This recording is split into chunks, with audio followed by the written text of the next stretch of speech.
Kırgız elinin Ulu Talansız Kırkları Takıyı Ticaretinde Denizler alan, Doğru Şeyler alan Belgeşi oluyor diyorum da şu belgeçte 63 gram salmak kategorisinde bizim ilerimiz birinci boks boyunca barındırıldı. Bu ilerimizin adı şöyle İknamada Nizaki.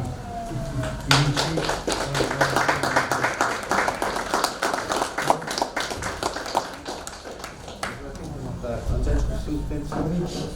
birinci kurs. Diplomga şeyin buyursa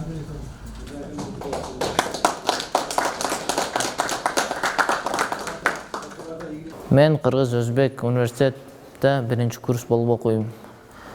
Ошо Кыргыз Өзбек университетинен Ошто болуп өткөн турнирде международный турнир болду. Ошо жерде биринчи местени алдым. Келечекте буюрса бир эле Кыргыз Өзбек университети атынан чыкпай, буюрса олимпийский чемпион болуп Кыргызстандын атын көтөрүшкө аракет кылам.